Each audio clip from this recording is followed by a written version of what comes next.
morning po sa bawat isa po sa atin. It's good to be in the house of the Lord. Amen? Purihin po ang Panginoon sa mainit na pangungusap ng Banal na Espiritu sa awitan pa lang. Alright? I hope and I pray kanina pa lang po habang maawit ay naramdaman niyo na po ang pagkilos ng Espiritu ay ng Panginoon. Amen? At masarap po talaga kapag tayo ay sumasamba at alam po natin ang pagkilos ng Banal na Espiritu ng Panginoon ay nasa atin. Yun po yung pinakamahalaga po sa paggawain. I mean, we could worship together, we could gather together, but without the Spirit of the Lord, it's nothing. Wala po iyon. Pero biyaya po ng Panginoon, sa awitan pa lamang po ay damang-dama na po natin ang malayang pagkilos ng Panginoon sa kalagitnaan ng gawain po ito. At ngayong umaga po ito, I hope and I pray that everybody's excited to listen to the word of the Lord ngayong pong umagang ito. We are still in the message series entitled Revealed, right? Ito po, we are trying to discover the different names of God. No, we are trying to discover the different gods because there is no other God than our Savior, that's Jesus Christ. Wala pong ibang Panginoon. Isa lang po ang Panginoon. But with the blessing of the Lord, with the graciousness of the Lord, ang dami po niyang karakter na iba sa atin, malamang hindi pa po natin alam. Kaya po iniisa-isa po natin ito para mas lumalim ang pagkakakilanlan po natin sa Panginoon.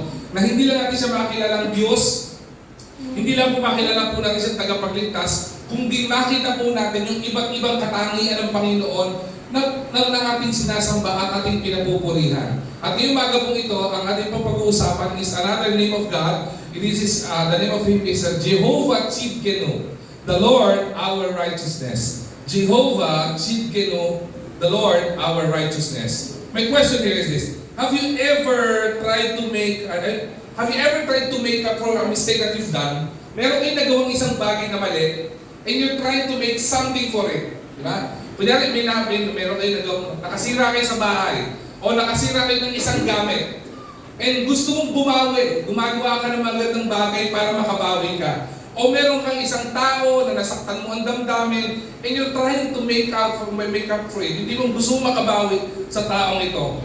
Perhaps, itong mga bagay na ito ay na-experience po natin. Perhaps may iba sa atin nakasakit ng damdamin o may mga iba sa atin felt an important responsibility. Afterwards, after nagawin natin ito, you try to compensate. Doing some extra kindness, being extra helpful doon sa tao, or extra hardworking para makabawi po tayo. Yet, deep inside, kahit ginagawa po natin ito, you knew that your good deeds could not erase what you have done for that person. Diba?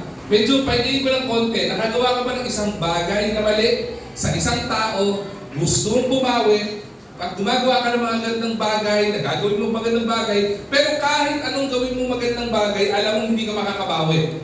Diba? Meron tayong mga ganyan experience sa buhay po natin. Ngayon, pa-share po kasi isang story. There is a story in a courtroom drama. Meron po may nakakita naman sa isang court hearing. May nakakita na po ba? Ako hindi pa po ako nakakita ng isang court hearing.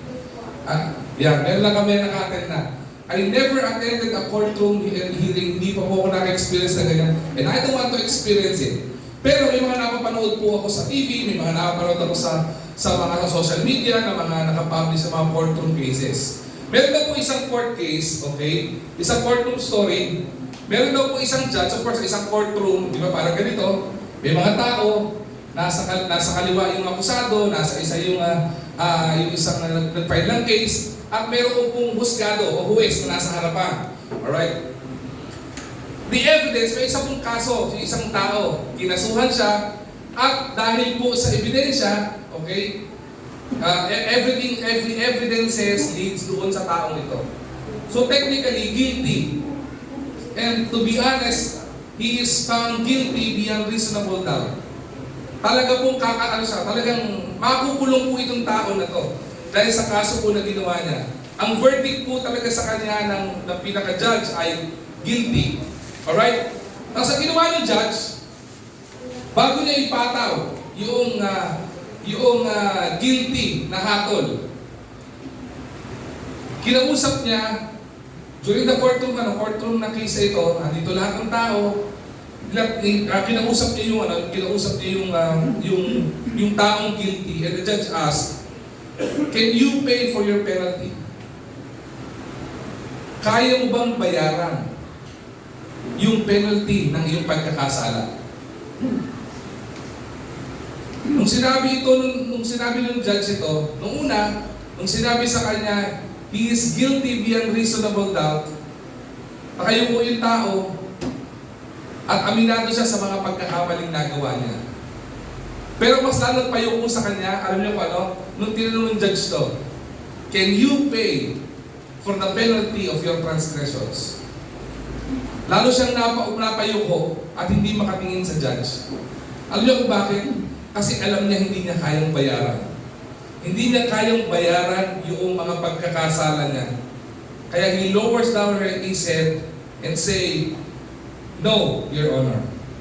Hindi ko po kayang bayaran. Then suddenly, one man entered into the courtroom. Meron po isang tao pumasok sa courtroom. Ang ginawa po ng taong ito, he stepped beside the guilty man and say, I will pay, okay, the penalty for him. Out of nowhere, bumukas ang pintuan ng courtroom, lumapit doon sa may kaso, at sinabi niya, I will pay for his penalty sa kasalanan po niya. Justice is satisfied. The debt is paid. The guilty man is declared free, not because he was innocent, but because someone else provided what he could never provide for himself. And that is the payment for his transgression. Ano pong kinalaman po nito? This is actually the picture of the gospel of Jesus Christ. Ito po ay isang larawan kung paano po tayo iniligtas ng Panginoon. Alam naman po natin, we are all sinners. Wala pong sino man sa lugar na ito, na naririto or even outside of the church, na makakapagsabi na wala po tayong kasalanan. Lahat po tayo nagkasala.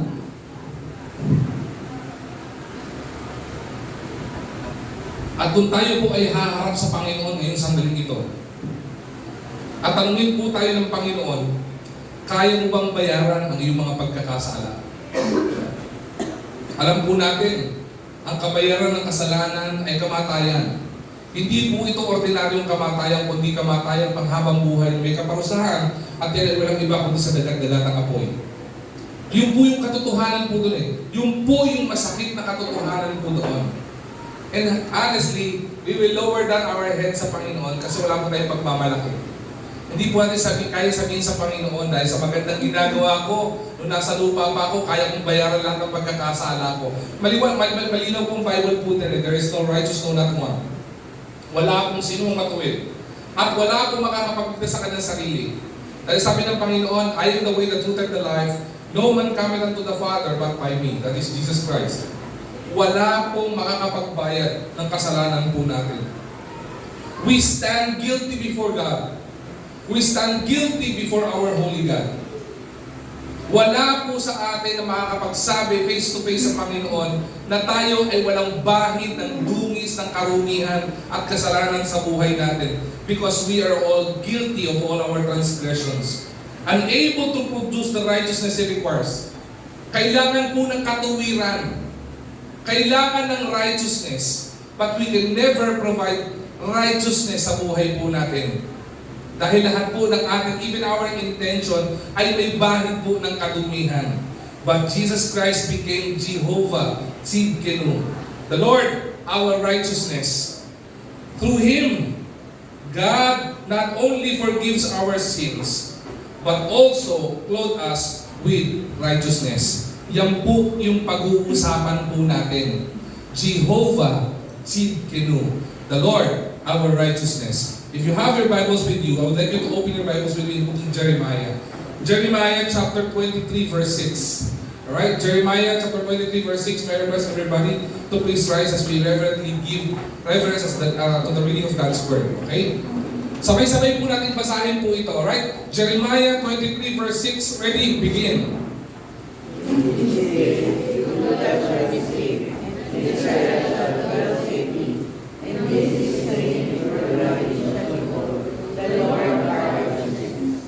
Basahin ko po muli. In His days, Judah shall be saved, and Israel shall dwell safely. And this is His name, whereby He shall be called the Lord, our righteousness. Jehovah Tsidkenu. Manalangin po tayo. Panginoon namin dakilang Diyos, maraming pong salamat sa umagang itong kaloob po, Panginoon, sa amin. Alam po namin, sa panimula pa lamang po ng gawain, sa awitan pa lamang po, Panginoon, mula sa choir, dakilang Diyos ay nangungusap ka na, dakilang Ama. Dalangin namin patuloy na mangusap ka, patuloy, Panginoon, na buksan niyo po ang aming mga puso, ang aming mga isipan, Panginoon. Remove every distraction, Panginoon, so we would clearly understand, Lord God, one of your character, one of your names, Panginoon, being Jehovah Tsidkenu, the provider of our righteousness, Panginoon. The righteousness that we need, Lord God. Again, Lord, itago niyo po ako sa inyong likuran, Panginoon.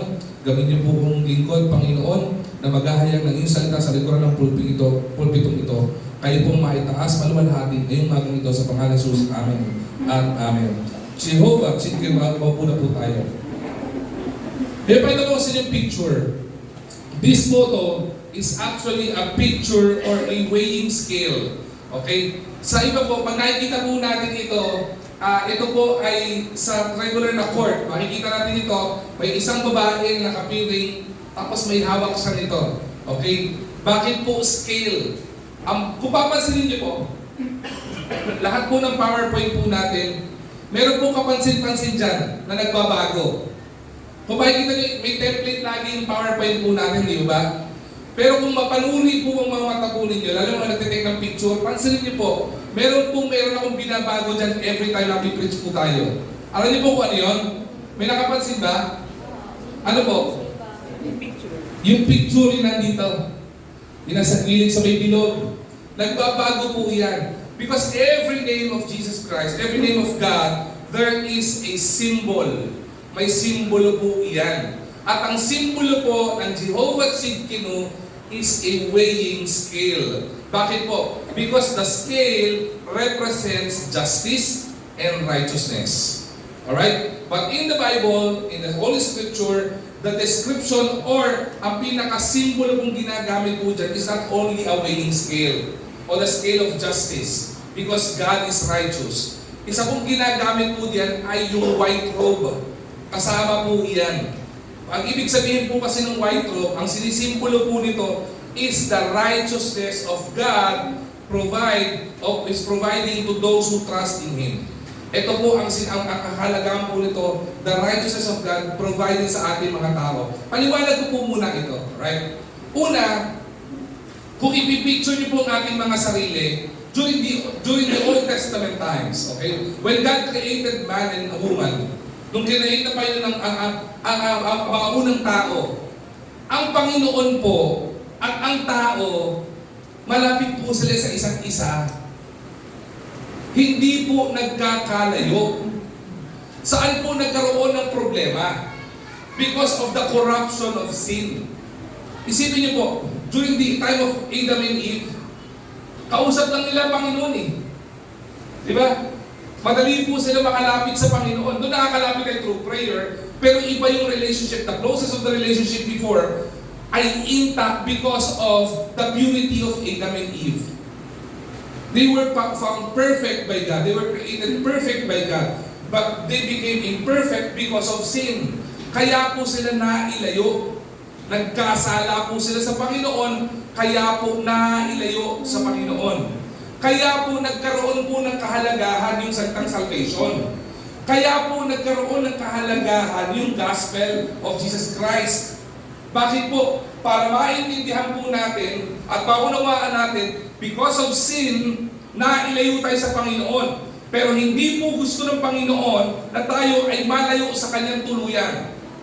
Because of the grace, because of the mercy of God, gusto po niya tayong maibalik yung relationship ng Panginoon sa ating mga tao. Pero ang problema, hindi po magagawa ng tao yun. Katulad po nung courtroom drama kanina, hindi po pwedeng tumbasan na magandang gawa yung mga pagkakasalang nagawa natin para maibalik yung relasyon natin ng Panginoon. Hindi po pwede yun. Kahit tumulong ka sa mahirap, gumawa ka ng mabuti, hindi po yun na may dahilan para magkaroon ka ng kaligtasan. Kahit buklatin niyo po ang Bible niyo, Wala po kayong makikita dyan na ang good deeds ay magdadala sa inyo sa langit. Wala po. It is only by the grace of God sa magitan ng ating pananampalataya sa Kanya. And that would save us yung pong pananampalataya po natin sa Kanya. At ngayon, ang tanong, sino po dito ang mga mananampalataya na? Yung Kristiyano na? Yan. Halos lahat. Kristiyano na naman na po. Ang tanong, nagkakasala pa rin po ba tayo? Tama po. Nagkakasala pa rin po, di ba? Iba nga po, madalas pa eh. Hindi po ito parang magbalinis po tayo, no? Kasi lahat naman po tayo eh. Lahat po tayo nagkakamali, lahat tayo nagkakasala. Sandali po, kung ayaw ng Panginoon ng kasalanan, kung meron ng kasalanan ng Panginoon ay kamatayan, eh paano po yun? Tuwing magkakasala tayo, pa-impyerno tayo. Anong pa nasasabihin ng iba sa inyo? Kaya po tama yung sinasabi ng ibang grupo na dapat tinatanggap mo lagi si Lord. Kasi nawawala ang kaligtasan mo. Tama po ba yun? Wala na sumasagot Pag po kayo mag-alala, papaliwanag po natin yan. Yan po ang kahalagahan ng Jehovah Tsidkenu. Yan po ang kahalagahan ng the Lord is righteous or our righteousness. Alam niyo po kung bakit? Tingnan niyo po ito. Nung tayo po ay nanampalataya sa Panginoon, kapansin-pansin po sa panalangin po natin. Ang sabi natin, Lord, tinatanggap po kita sa buhay ko bilang sarili ko tagapag sa kayong buhay. Amen? So, ibig sabihin, si Kristo rin nasa atin. Amen? Alright. Kaya po, yung symbolism ng Jehovah Tsidkenu is not only the weighing scale, but the white robe of Jesus of God. Ibig sabihin, nung tinanggap natin ang Panginoon, binalutan tayo ng Panginoon ng kanyang righteousness. Ibig sabihin, kapag tumingin po ang Panginoon mula sa langit, ang makikita niya ay hindi yung dennis na makasalanan at patuloy nagkakasala pa rin. Kasi ang nakikita niya na yung Diyos, si Jesucristo na tinanggap natin sa buhay natin bilang sariling tagapagligtas natin. Biyaya po yun, amen? Di ba? Ibig sabihin, kahit anong pagkakamali natin, dahil the Lord is our righteousness or He is Jehovah Tsidkenu, binalot po tayo ng Panginoon at ang nakikita po ng Panginoon ay hindi na po tayo. Kaya po sa Book of Acts, meron po tinatawag ng sealing of the Holy Spirit. Sinelyuhan ka na ng banal na Espiritu na ikaw ay anak na ng Diyos. Amen? So, ibig sabihin, hindi nawawala ang kaligtasan. Ibig sabihin, kung tunay naman ng palataya ka, ang Panginoon ay nasa iyo na. Amen? Purihin po ang Panginoon po doon. Pero ang tanong po ay ito, paano po? Sige po, tama naman po na palangit na ako. Di ba? Kahit anong nangyari sa akin, medyo magkasala man ako, total Kristiyano na naman po pala ako di pwede na ako magkasala. No. Listen to me carefully. Being clothed with Jehovah Tsidkenu of His righteousness doesn't give us the excuse para magkasala. Baka po kasi iniisip natin, total naman, Kristiyano na ako, pwede na ako magkasala. Bakit po? Buklatin niyo po ang inyong mga Bible, makikita po natin na kapag isang mananampalataya at tunay na mananampalataya, patuloy na nabubuhay sa kasalanan, ang mangyayari po sa kanya, may mga nawawala po sa kanyang blessing ng Panginoon. Kaya nga po maraming mga mananampalataya, walang kaligaligaya sa paglilingkod sa Panginoon, walang kaligaligaya sa pagsamba sa Panginoon, kasi ang unang nawawala sa isang mananampalataya na patuloy na nabubuhay sa kasalanan is the joy of salvation. Nawawala po yun. Bakit po? Dahil sa kasalanan. Ang kaligtasan hindi nawawala, pero yung joy of salvation nawawala.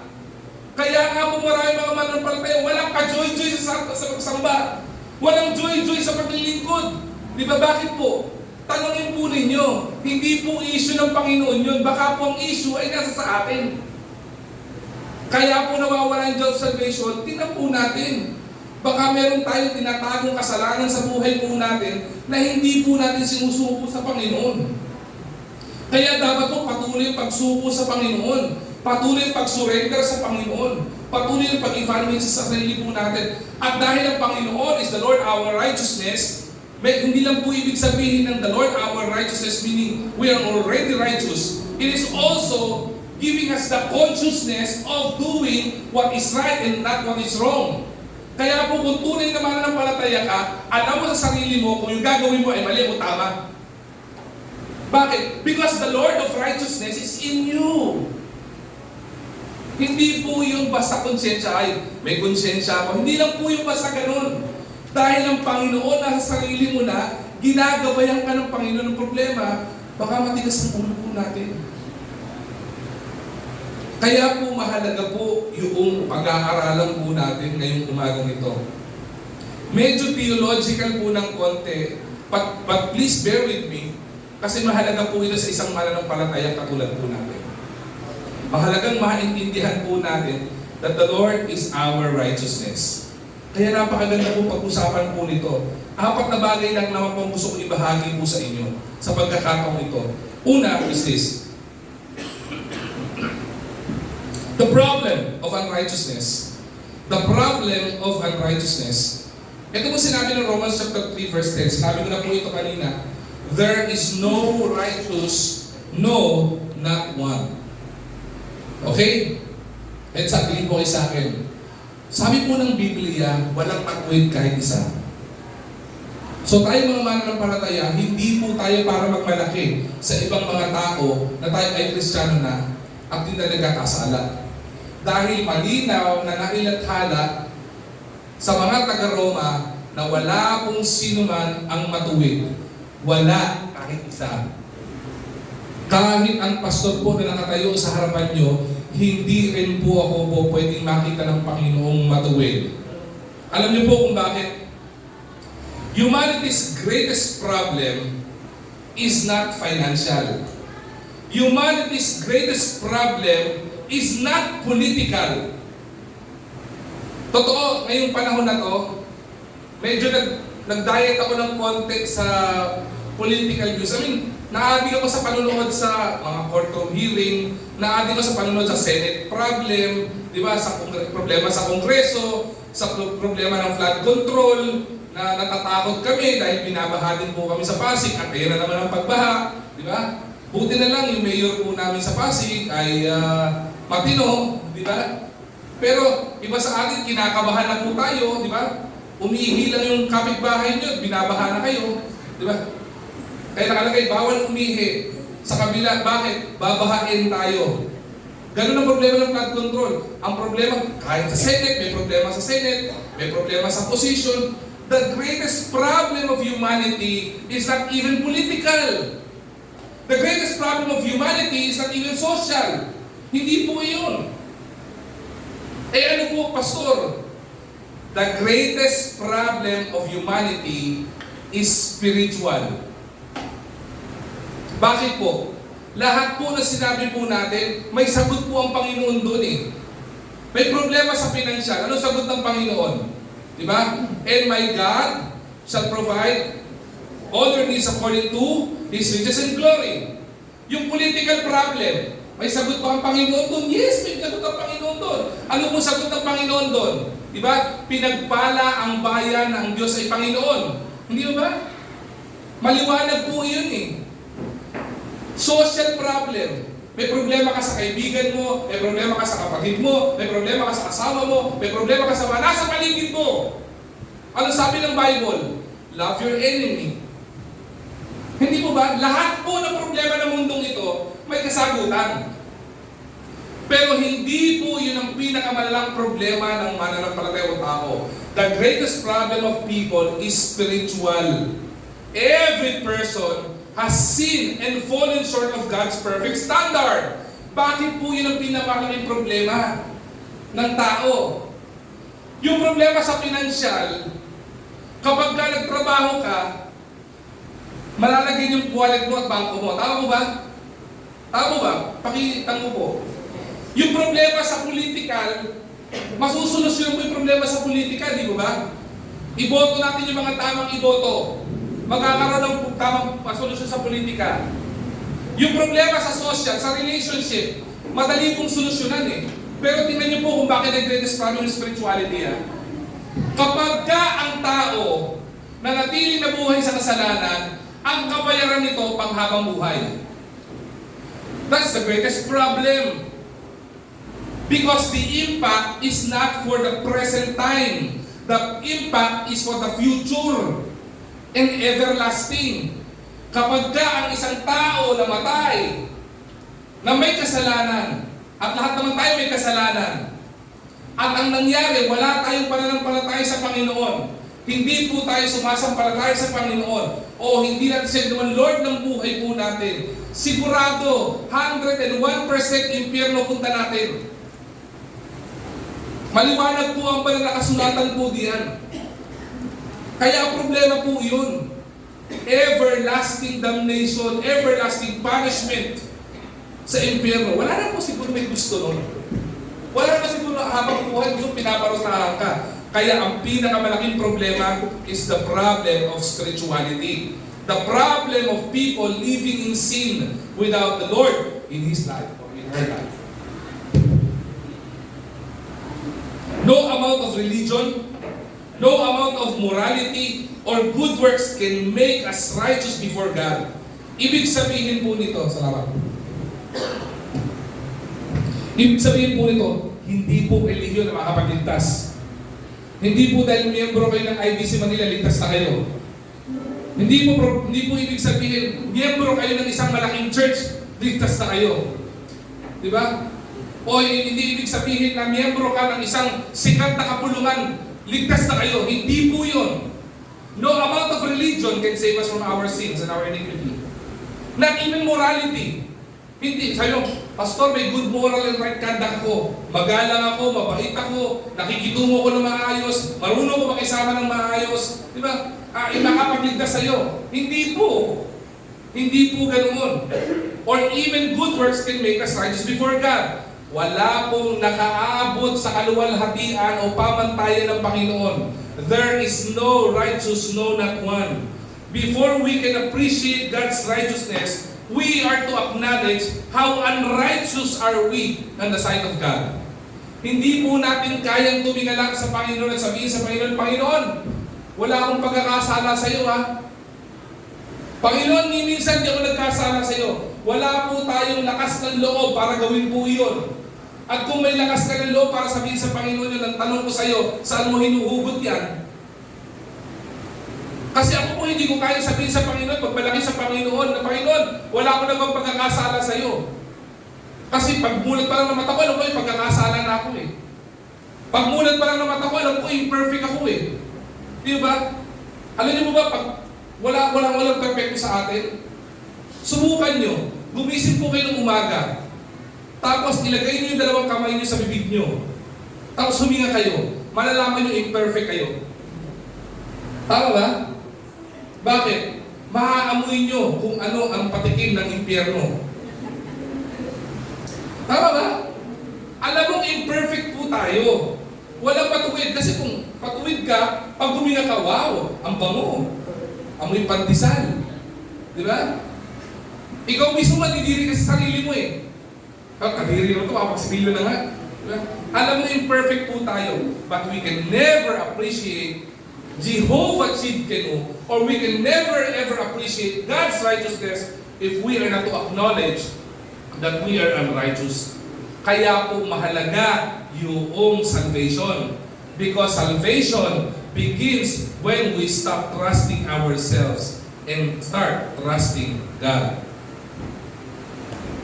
Are you relying on your goodness or are you relying on God's grace? Saan po kayo umaasa? Sa sarili niyong kabutihan o sa biyaya ng Panginoon? I'm just trying to share the good news. Masakit po yung katotohanan eh. Masakit po yung problema ng unrighteousness. Christians, we are not supposed to be self-righteous. Pag-alaala po sa mga mananampalataya, minsan po kasi pagka tayo mananampalataya, piling natin tayo na magaling eh. Pagka mananampalataya tayo, piling natin tayo lagi ang tama eh. Feeling mo, ikaw ang tama, di ba? Kahit mali ka, alam mo, ikaw ang tama, kasi alam mo, you are righteous because of the sight of the Lord. You are not righteous because of your own self. You are righteous because of the grace of God.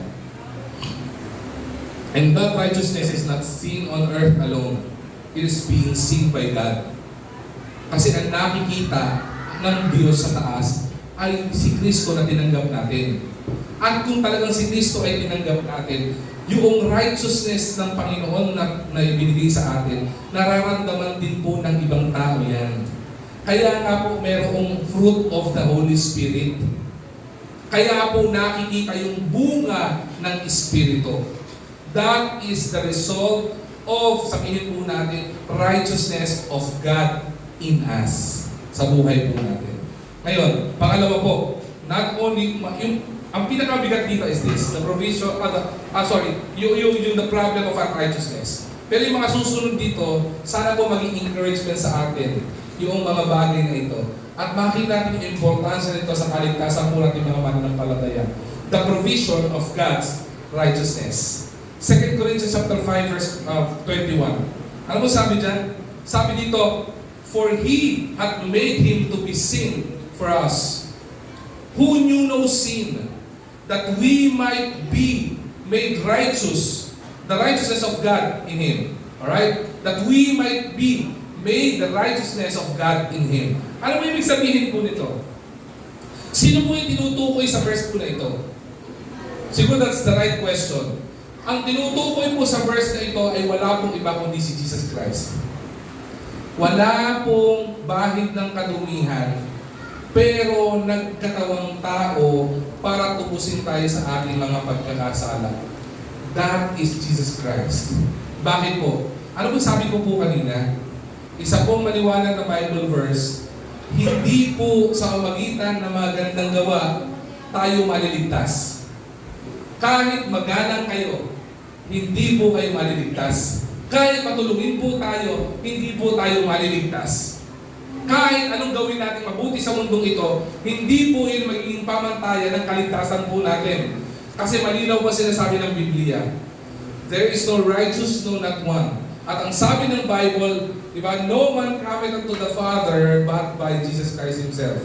Wala kung sino man po pwedeng tumubos sa atin kung hindi yung may kakayanan tumubos ng kasalanan. Katulad po kayo ng illustration na binanggit ko po kanina. Yung tao na sinabihan ng judge na guilty, alam niyang hindi niya kayang bayaran ang kanyang kasalanan. Dahil sobrang bigat ng kasalanan niya, lahat ng sabi natin mga ebidensya, tinuturo siya, guilty beyond reasonable doubt. May pera yung tao, pero hindi niya kayang bayaran yung kasalanan na ginawa niya. Pero may pumasok na may kakayanang bayaran yung kasalanan niya. Ganun din po tayo. Hindi po natin kayang bayaran ang sarili pong kasalanan po natin. At hindi po natin kayang ihatid ang sarili po natin sa langit na bayan. We can never ever do that. Kailangan meron pong holy, meron pong banal na walang bahid ng kasalanan na tumubos ng ating mga pagkakasala para po tayo magkaroon ng kaligtasan. Bago po natin pag-usapan ito, ano po ba kahalagahan ng kaligtasan? Bakit po natin pinag-uusapan lagi yung gospel? Bakit po natin pinag-uusapan lagi yung salvation? Bakit po ba mahalaga yung kaligtasan? Ipaliwanag ko po. Dahil po sa kasalanan, Romans 3:23, for all have sinned and come short of the glory of God, isa sa unang-unang galit ng Panginoon ay walang iba kundi kasalanan. Kaya po sa likuran ng pulpitong ito, hindi po tayo natatakot banggitin ang kasalanan para mailayo tayo sa kasalanan at paggawa ng kasalanan. Bakit po? Galit po kasi ang Panginoon doon sa mga pagkakasala at mga nagkakasala. Pansinin niyo po, sino po bang pinakaunang-unang nagkasala? Tanong ko po sa inyo. Is it Adam and Eve? Sino unang nagkasala? Yung pinakamatinding pagkakasala. Isa sa pinakapaborito niya na anghel. Di ba? Lucifer was described to be napaka-matipuno, napakagaling na anghel. Pero nasa kayong pagkakasala, ano kasalanan po ni Lucifer? Sin of rebellion. Ang piling niya, pwede niyang pantayan ng Panginoon. Kaya ano po nangyari sa kanya? Binigyan siya ng Panginoon ng sarili niyang kingdom. Anong kingdom na binigay sa kanya? Impyerno. Dagat-dagatang apoy. Buksan niyo ang Book of Revelation. Makikita niyo kung paano describe ang impyerno. The hell or hell is described to be, sabi ng Bible, dagat-dagatang apoy. Pero kung babasahin mo ang Revelation, kung dagat-dagatang apoy ito, bakit ang description ng Bible, ng Revelation, hell is dark? Hindi niyo mo ba naisip yun? Magsindi po ako ng apoy dito. Patayin ko lahat ang ilaw. Makikita niyo yung liwanag ng apoy na sinindihan ko. Tama po ba? Bakit ganon? Sa impyerno, ang description, dark. Pero ang sinabi doon susunugin ang mga warmongers. Di ba? Doon susunugin ang mga makasalanan. Paano gagawin yun? So, pinag-aralin ko po ng konti. Basic lang po. Iba't ibang level ng heat. Okay? Nagsindi na po ba kayo ng kandila? Subukan nyo magsindi ng kandila. Makikita nyo po, ang yung ilaw niya, may iba't ibang kulay. Di ba? Meron sa pinakaloob, may parang yellow, parang orange, tapos may red. May iba-iba pong level po yan. Alright? Parang yung blue, mainit na yon. Habang tumipikad yung color niya, habang nagpapunta siya sa red, mas umiinit. Pero nasaan yung black doon? Nasaan yung dark doon? Meron po palang isang matinding chemical, okay, na sumusunog at kayang sumunog at tumunaw ng bakal in seconds. Sa Tagalog, itong apoy na ito ay asupre. Okay? Maitim na chemical pero kayang sumunog ng bakal sa loob lang ng ilang segundo.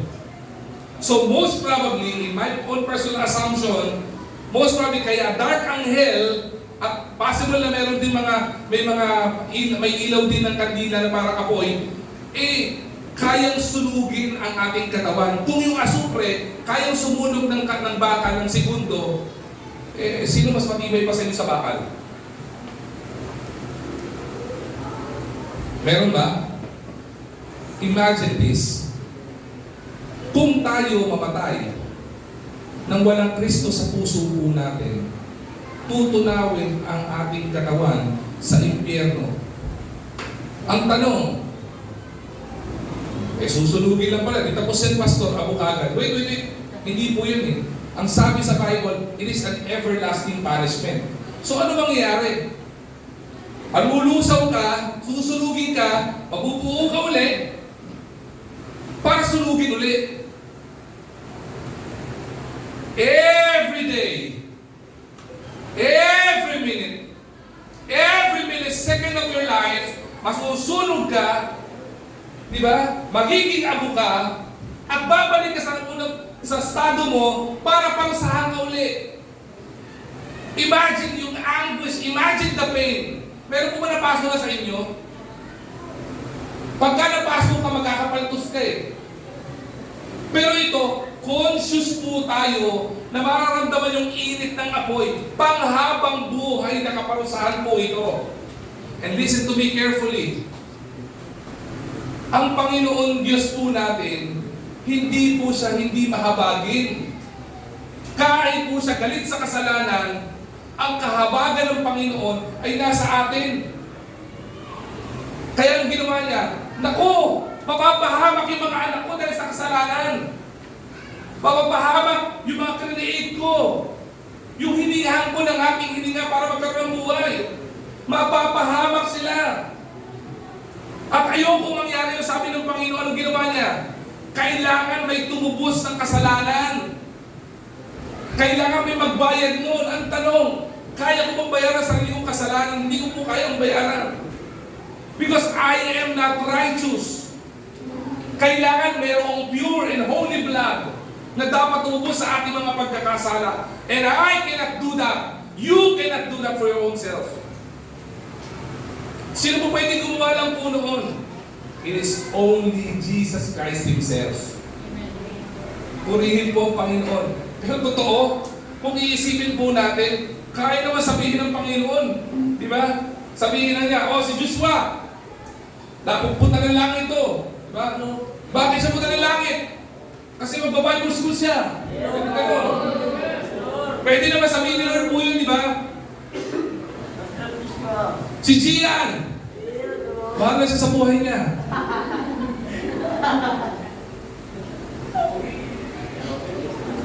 Pwede po sabihin ng Panginoon yun eh. Pwede po niyang i-handpick lahat ng gusto niya pumunta sa langit. Pero alam niyo, listen to me carefully. Ganito po kabuti ang Panginoon, pagmamahal ng Panginoon. Gusto niya maging personal. With all His power, being the Almighty God, He can save us all. But He wanted it to be personal. Ang ginawa po niya, more than 2,000 years ago, Jesus Christ came to earth, bumaba sa lupa para magkatawang tao. Para saan? Para maramdaman niya yung ating mga nararamdaman. Naramdaman niyang mapagod. Naramdaman ng Panginoon magutom. Naramdaman ng Panginoon magtrabaho. Naramdaman ng Panginoon lahat ng pinagdadaanan natin. So if you will tell God, Lord, di mo naramdaman kung ano pinagdadaanan ko, nagkakamali po kayo. Kasi more than 2,000 years ago, naramdaman po ng Panginoon yan. At napagtagumpayan po ng Panginoon yan. Pero yung pinakamahalagang dahilan kung bakit bumaba si Yesu Cristo sa lupa para magkatawang tao, para iligtas tayo sa ating mga pagkakasala. Kasi ayaw ng Panginoon na mapahamak tayo sa lugar ng impyerno. Walang bahid ng kasalanan. Kinutya. Diba? Kinurunohan ng tinik. Pinalo sa kasalanan, hindi naman niya ginawa. Pinagbalit sa magnanakaw. Ipinako sa krus ng Kalbaryo. Para saan? Para sa ating mga tao na may kasalanan. Yung totoo, kung tatanungin po natin ang ating mga sarili, sino po ba dapat nakapako doon sa krus? Hindi po ba dapat tayo? Hindi ba tayo mga tao na nagkakasala? Hindi ba kahit tayo mga Kristiyano na patuloy nagkakasala pa rin, tayo ang dapat pinapako doon? But by the grace and mercy of God, siya po ang pinako doon. Bakit? Kasi sa sobrang pagmamahal niya sa atin, ayaw kanya mapahamak. Siya ang nagbayad ng kasalanan natin para hindi tayo mapunta sa impyerno.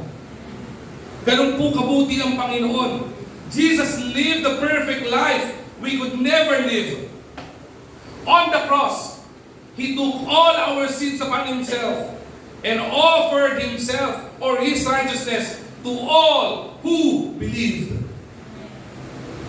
Sa mga mananampalataya sa Kanya, Jehovah Sidkenu is not merely a title. Hindi po ito pangalan lamang. It is a declaration of God Himself has provided the righteousness that we need. Kailangan po natin yun. Kailangan po natin ang katuwiran ng Panginoon. Kailangan po may magtubos ng kasalanan po natin. So with this, makita po natin, God is the provision of righteousness. Without God, we cannot save ourselves. Without God, hindi po tayo maililigtas sa impyerno. Without God, without Jesus Christ, hindi po natin makikilala ang Panginoon. We will never experience the grace of salvation of Jesus Christ. So ang dapat matutunan po natin, stop trying to earn God's acceptance. Bakit? Kahit anong gawin natin, hindi po siya mai-impress natin. Kahit araw-araw nasa church ka, hindi mai-impress ang Panginoon. Kahit lahat ng ministry sa church, naandun ka, hindi mai-impress ang Panginoon. So stop trying to impress the Lord. Receive Him by faith, what Christ has already accomplished. Ang pinakamahalagang matutunan po natin, tanggapin natin siya sa buhay po natin bilang sarili natin tagapagligtas sa ating buhay. Because He is Jehovah Sidkenu, the provider of our righteousness. Salvation is not about self-improvement. It is about divine substitution. Tayo ang dapat pong pinapako. pero siya ang napako. Kung may dapat magbayad ng kasalanan ng ating ginawa, dapat tayo yun. Pero ang Panginoon ang nagbayad para sa ating mga pagkakasala. Kung mayroon dapat lagyan ng koronang tinik, hindi ang Panginoon yun, kundi tayo ang nagkakasala.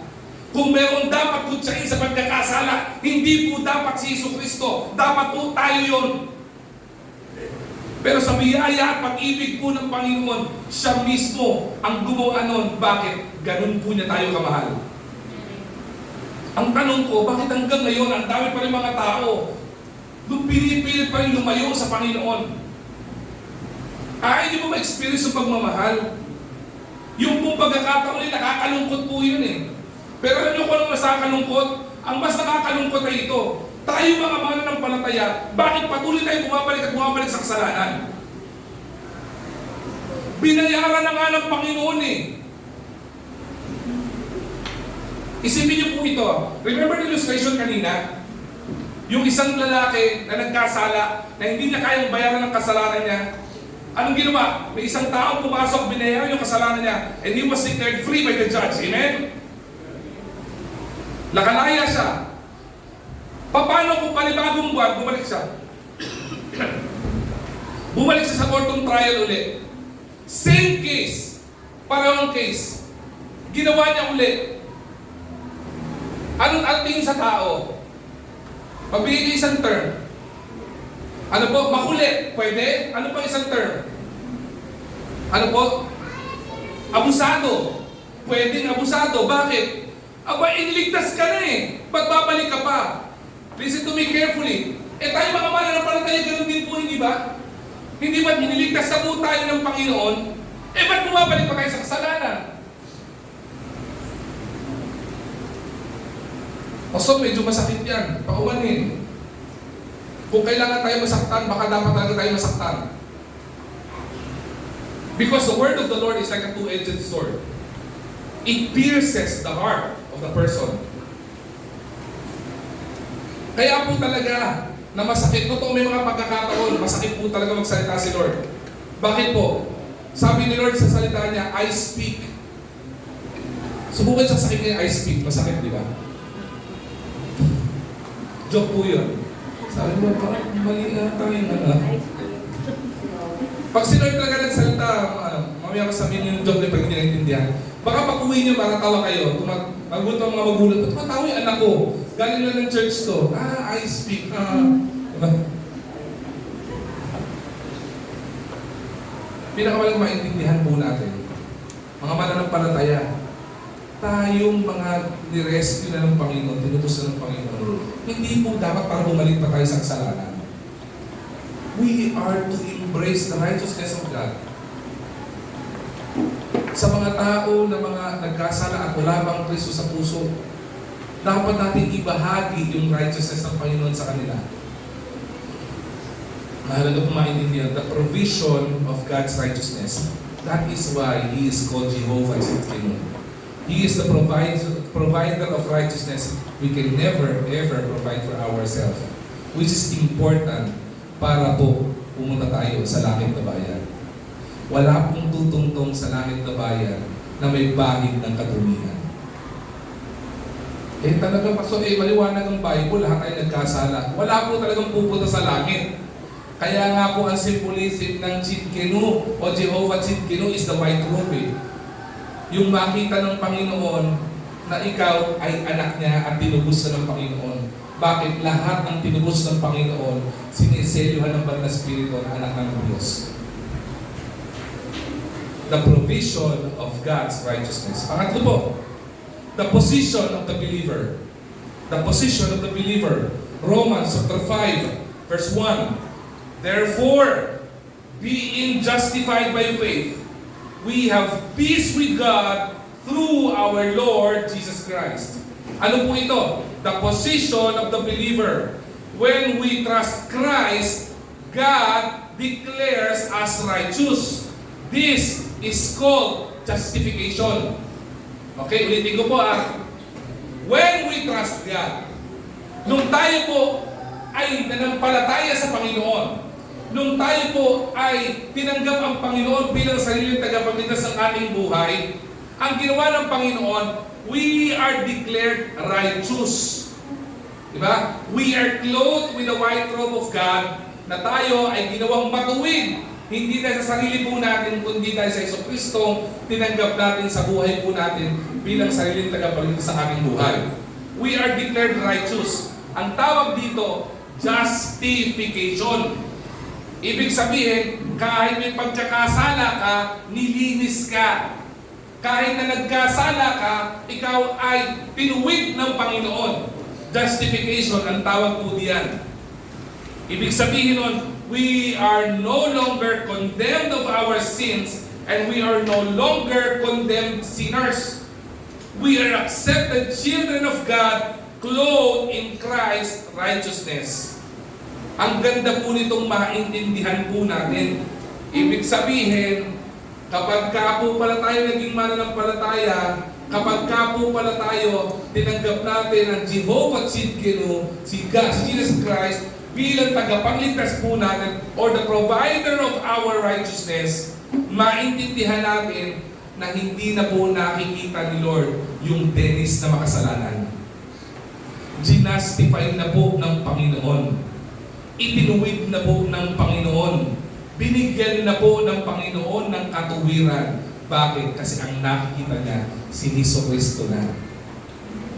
At dahil dyan, makakatungtong yung dalawang paa natin sa langit na bayan kung saan naandoon ang Panginoon. Dakilang pangako ng Panginoon yan. Kaya po sabi sa Bible, but as many as received Him, to them gave He power to become the sons of God. Nagkaroon ng divine adoption. Dahil sa kasalanan, ang magulang po natin noon, John 8:44, ye are of your father, the devil. Nasaan si devil? Nasaan ang devil? Nasa sarili niyang kingdom. Saan ang kingdom ng devil? Sa impyerno. So, nung makasalanan pa tayo, John 8:44, pa-impyerno tayo. Nung tayo ay nagkaroon ng kaligtasan, tinanggap ang Panginoon, ginastify ng Panginoon yung mga pagkakasala natin, nilinis tayo ng Panginoon, tinubos tayo ng Panginoon, kaya tayo ay inadapt ng Panginoon sa kanyang pamilya bilang anak niya. Bakit? Kung saan naandun ang magulang mo, naandoon ka. Tama po ba? Etong linggo na ito, may manganganak. Si Ate Karen manganganak. Pag inilabas po yung baby nila na si baby Moshi, okay? Hindi po pwedeng tumira sa ibang bahay yun. Bakit po? Dahil anak nila yun eh. Tama po ba? Nararapat lang na tumira siya sa bahay ng kanyang mga magulang. Ganon din po tayo. Dahil ginawa tayong anak ni Kristo because of salvation and because of justification ng Panginoon, titira tayo sa langit na bayan. Alright? The position of the believer. Do not live in constant guilt over sin that Christ has already forgiven. Diba sa atin, nabubuhay pa rin tayo na guilty ka sa kasalanan mo. If you are already forgiven by God, you're forgiven by God. So don't live in sin. Diba po sa atin, hindi na makamove forward eh.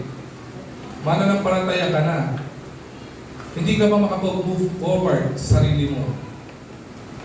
Kasi feeling mo, binabalik-balikan ka pa rin ng sarili mong guilt ng mga ginawa mong pagkakamali. If you're already forgiven by God, you're forgiven by God. You are justified by faith. Stand confidently in your identity as one justified by faith. Ang identity mo, sino magulang mo? Before I jump to the last point, I just want to ask this. The experience will be justification. Have you experienced being justified? I'm trying to imagine yung pakiramdam ng lalaki na tinubos. Siguro, nung naramdaman niya, sinabi ng judge, lahat ng ebidensya matibay, and you are found guilty. Malamang yung tibok ng puso ng tao na to, ang tindi ng kabog ng dibdib niya. Bakit? Kasi alam niya kung anong kaparusahan eh. Alam niya na maikukulong siya. Alam niya na paparusahan siya. Alam niya yun. Nakatakda na yun eh. Imagine, malamang hindi makahinga ito ng maayos. Malamang hinga nito maikli lang. Diba? Bakit? Alam niya, pag pinukpok ng judge yung gamit at sabihin niya, you are found guilty beyond reasonable doubt, at ipataw sa kanya yung parusa, diretso siya sa kulungan. Alam niya yun eh. Imagine, nung may pumasok at sinabing, tutukusin ko lahat ng pagkakasala niya. Ako ang magbabayad lahat ng kasalanan niya. At sinabi nung judge na tipong, may nagbayad, you're free. Magkaroon ka ng freedom.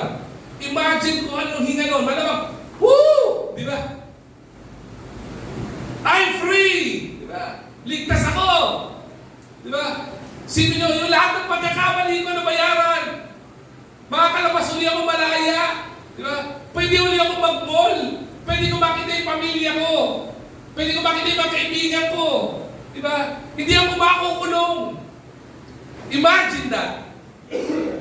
Dahil di mo mga mananampalataya, ganun din eh. Alam niyo yung freedom?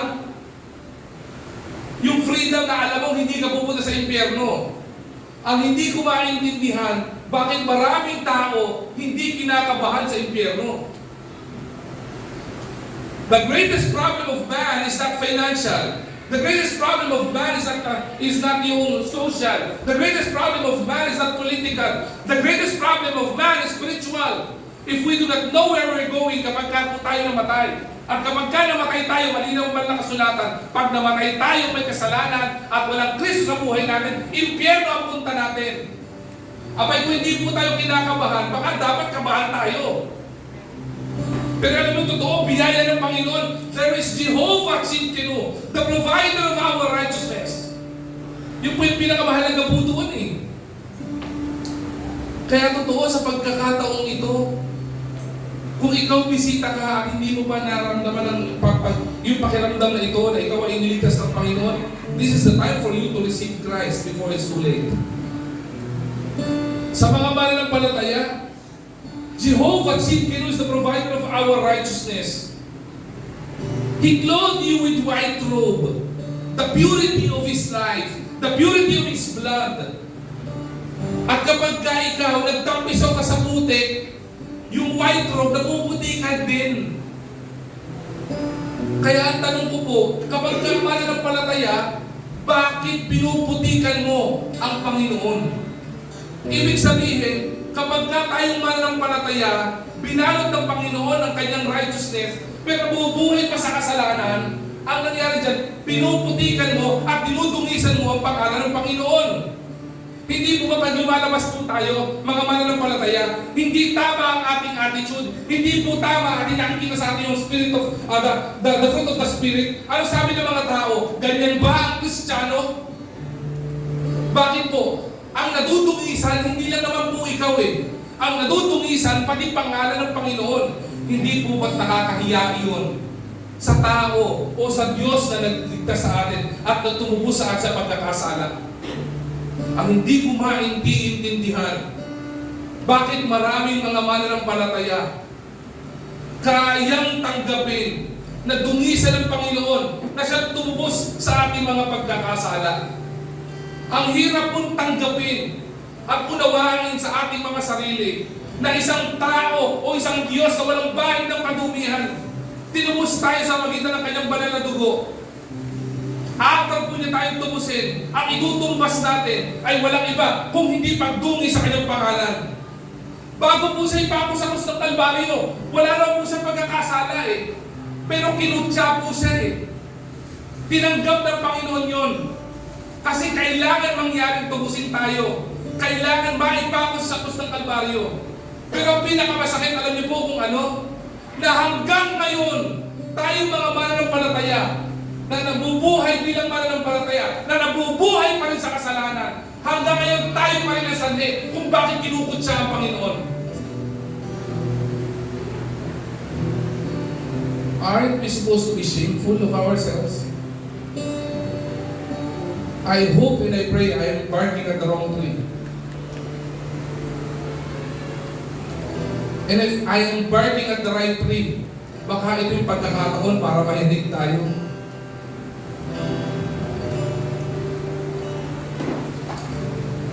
Panghuli po, the practice of righteousness, one of my favorite Bible verse. It is Matthew chapter 5 verse 16. Let your light so shine before men, that they may see your good works and glorify your Father which is in heaven. While good works does not save us, it's a reality. Good works can never ever save us.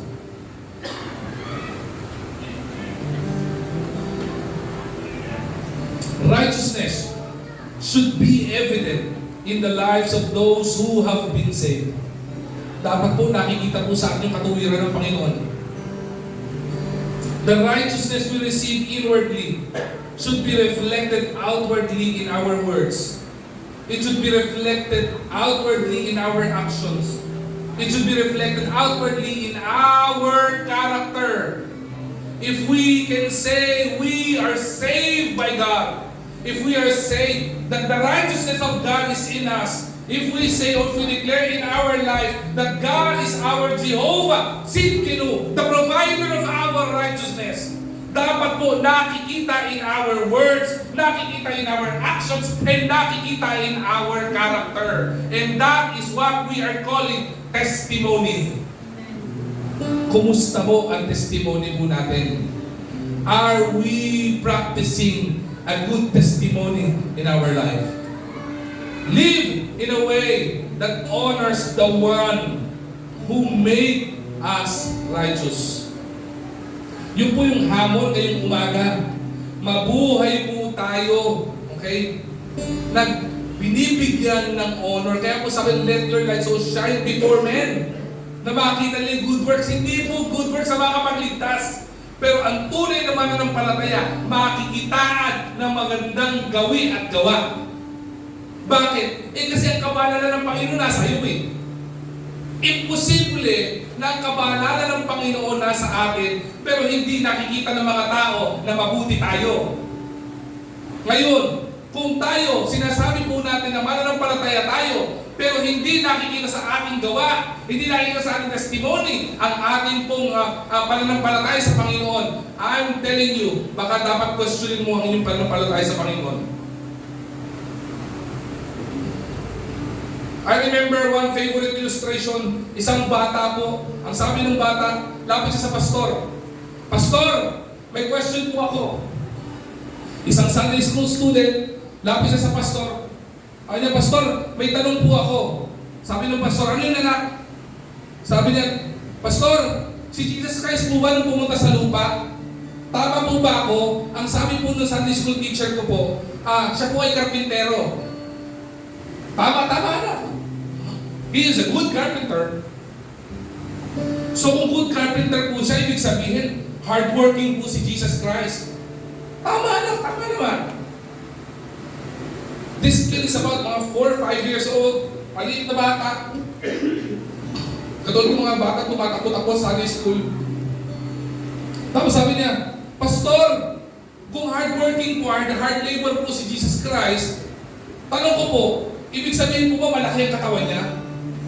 Malamang maskulado po siya, no? Sabi ng pastor, most probably. Bakit? Kasi aawak siya ng martilyo, pupukpuk siya, gagawa siya ng table, malamang malaki katawan niya. So sabi niya, pastor, yung mga ganitong pong panahon, mga ilang taon na po kaya si Jesus Christ? Sabi niya, siguro mga roughly, mga 30 plus. Nasa prime of his age, sabi ng pastor.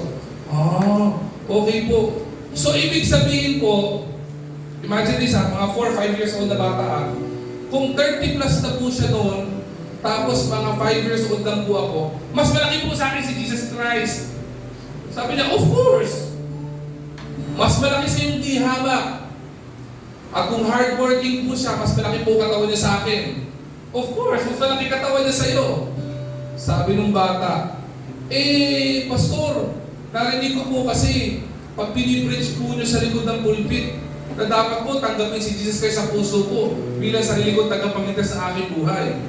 Kung mas malaki po siya sa akin, paano po siya magkakaso sa akin? Sabi niya, tama nga naman. Piloso po itong batang to. Sabi niya, mga isipin niyo, piloso po, sabihin niyo nakakatawa, pero may sense yung tanong, hindi po ba?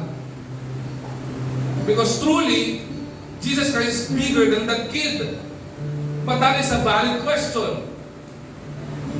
Sabi ng pastor, anak, halika dito.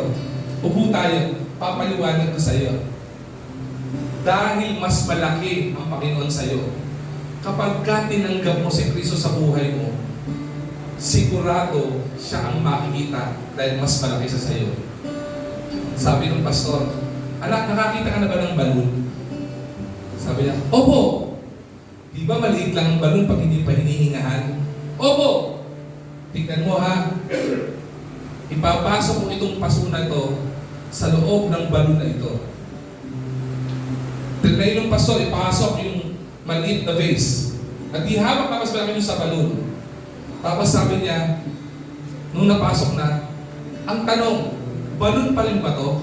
Opo, balon pa rin. Pero tingnan mo yung hugis. Ano hugis? Hugis base po. Exactly my point. Dahil mas malaki yung tinanggap mo sa buhay mo, ang makikita, kahit balon siya, maghuhugis base siya. Ibig sabihin, kahit na tayo ay makasalanan, kapag kasi Kristo tinanggap natin sa buhay po natin, magkakaroon po na makikita po ang Panginoon sa atin. Kaya hindi po pwedeng isang mananampalataya hindi makikitaan ang karakter ni Christ kapag katuloy tinanggap mo siya. Ngayon, kung hindi si Kristo nakikita sa iyo, baka ibang tinanggap mo. Diba? Pagka masama pa rin ang ugali mo at hindi may ibig sabihin, hindi ka na magkakaroon sa mga ugali. Kasi lahat naman tayo ay kailangan ng ugali eh. Pero, pag nakikita ka ng pagbabago, diba? Ibig sabihin, nare-reflect si Christ sa buhay mo natin. Ganon din po. Righteousness is not just a term. Jehovah Tzidkenu is not just a title. It is a declaration that He is the provider of our righteousness. And righteousness is not just a term. It is supposed to be practiced. Ina-apply po dapat sa buhay po natin yan. Live in the way that honors our Savior. Kabubuhay po ba tayo na nag-glorify si Lord? When we talk to our friends, sa tingin niyo po ba nag-glorify si Lord kapag kakausap mo sila? Kapag kakausap mo yung asawa mo, nag-glorify ba si Lord kapag kakausap mo sila? When you do your stuff at work, nag-glorify ba si Lord kapag ginagawa mo yung trabaho mo? When you do ministry, si Lord ba nag-glorify? Bakit? Paalaala po ito ng Panginoon. Alam niyo po kung bakit? Likas sa ating mga taong mayabang. Likas sa ating magmalaki. Likas sa atin na sabihin natin, ako yan. Likas po sa atin yun. Pero ang tunay na mananampalataya, ang tunay na dinideklara mo, that God is your Jehovah Tzidkenu, the provider of your righteousness, everything you do will glorify the Lord. May na-accomplish ka, diba? Glorify the Lord. If somebody praises you, para sabihin mo, bigyan ko po kayo ng halimbawa, talagang tayo, makasalanan tayo. Pagka kayo, pinuri kayo, ang pogi mo ngayon ah, sagot mo, maliit na bagay. Ako talaga yan, di ba? Alagang belo. Likas sa ating magmalaki. Di ba? Tama maging gentleman. Pag nasa bus kayo o nasa jeep kayo, di ba? May buntis o may matanda, pinaupo nyo. Pag may pumuri sa iyo, sabi niya, siyempre gentleman ako eh. Pinalaki kong gentleman ng mga magulang ko. May bahid pa rin ng unrighteousness eh, di ba? Minsan nakakatakot yung pinupuri po tayo. Bakit? Lumalabas yung old nature natin. E paso na sasabihin ko, kunyari pinuri ako, ang galing mo magpakanta kanina. Di ba? Huwag mo sabihin na siyempre may practice kaya kami. Ang tamang sagot ay sa Diyos po ang papuri. Bakit? Lahat ng unang ginawa natin sa Diyos naman ang galing eh.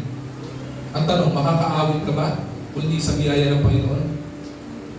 Makakapag-preach ka ba kung hindi sa biyaya ng Panginoon?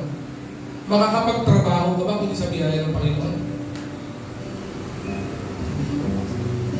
Magkakaroon ka ba ng kaibigan kung hindi sa biyaya ng Panginoon? Ang tanong, buhay ka ba? Dahil sa sarili mo kakayanan. Everything is by the grace of God. Righteousness should be practiced. Let your light so shine before men that they may see your good works and glorify your Father which is in heaven. This should be the testimony of Christians.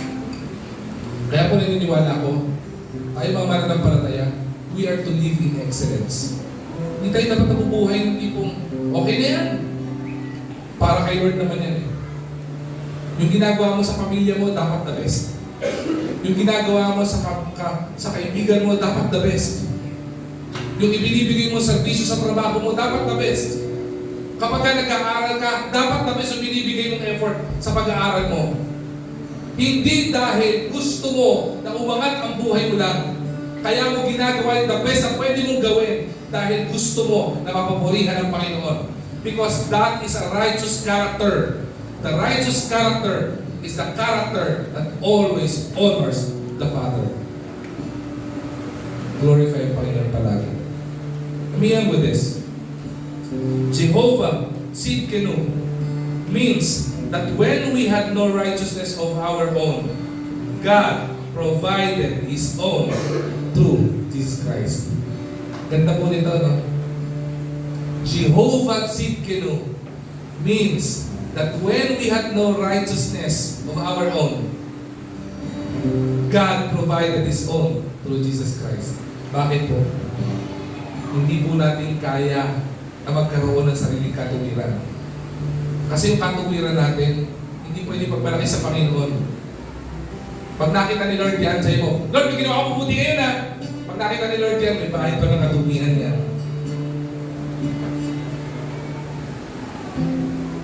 Kahit anong gawin mong mabuti, may bahid pa ng katuwiran yan. Patunayan ko sa inyo, subukan nyo, mga lalaki, ito sa mga lalaki, subukan nyo, sumakay kayo ng MRT o LRT, merong buntes, merong matanda, pinaupo nyo. Tama bang gawin yun? Tama. Is that the right thing to do? Tama po yun. That's a good character. Tama po yun. Pero patunayan ko sa inyo na lahat ng gagawin natin may bahid ng kadumihan. Unang question, nung pinaupo mo, anong intention mo? Hindi, gusto ko lang talagang paupuin, Pastor. Talaga? Hindi ba naramdaman mo, I feel good. I feel like a gentleman. Diba? Parang tingin ng mga katabi ko, di ba? Gentleman ako. Okay, ano ha, gentleman ako nagpaupo dyan ha. Di ba? Subukan nyo. Nung pinaupo nyo yung matanda o yung buntes, dito na po kayo upo ma'am. Tapos bigla kayo sinampal. Ano gagawin mo? Tumayo nga po kayo dyan. Ako na upo. Lalabas yung unrighteousness natin. Because everything we do, may bahid ng kadumihan. Alam niyo kung bakit? Because sin was imputed unto man. Hindi natin kaya i-provide yung righteousness na yun. Pero dahil alam ni Lord na hindi mo kaya i-provide yun, the Lord provided righteousness for you. For us. And that is Jehovah Sidkenu, the provider of our righteousness. Sana po, maging reminder po sa atin to, that righteousness is not something we achieve. It is something God provides. When we stood guilty before God, Jesus would step into the courtroom para sabihin niya, I will be the substitute and I will pay for all his transgressions. Ako ang magbabayad ng kasalanan niya. While writing this, napapaatras ako ng konti eh. Anong karapatan ko sa harapan ng Panginoon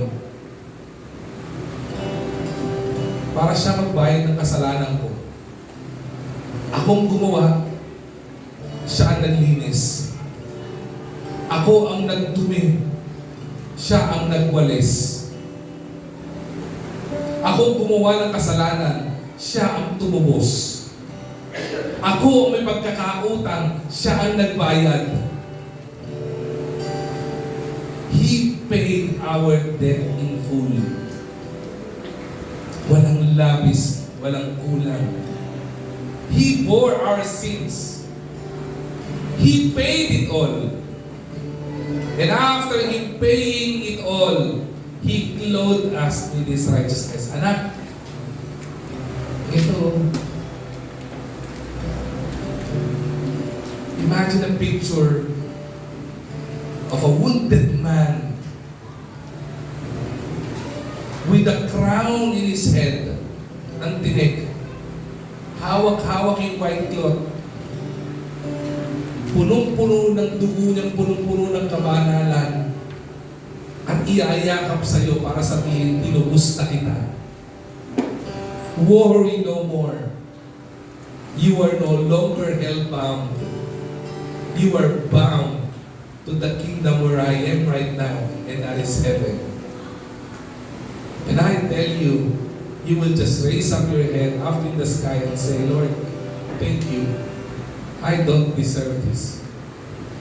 I don't deserve this kind of love na binigay mo sa akin. I don't deserve it.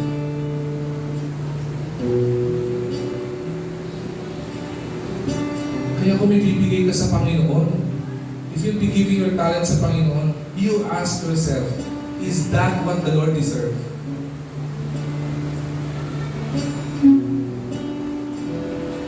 If you will do ministry, is that your best?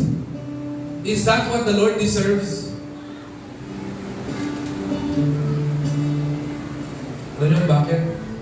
Because of Jesus Christ, our guilt was removed. Tinanggal niya na yun. Pinura na po niya yun. Our standing becoming sinner is changed by God being renewed because of faith. Our future, because of sin, I tell you, diba? Pawiwindan ang kinabukasan mo dahil sa kasalanan. But because of the righteousness of God, our future is secured. Hindi lang yung future dito ha. The everlasting future. It is already secured. Our lives can reflect His righteousness.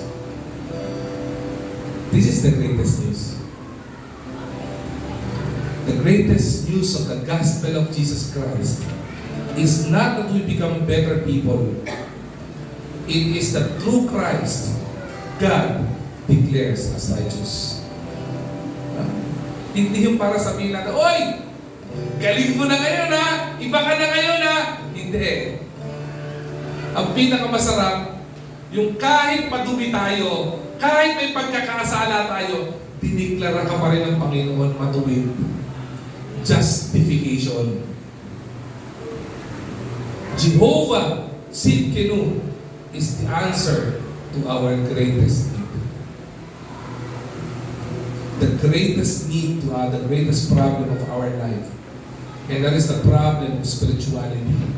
Jehovah Tsidkenu is the greatest solution.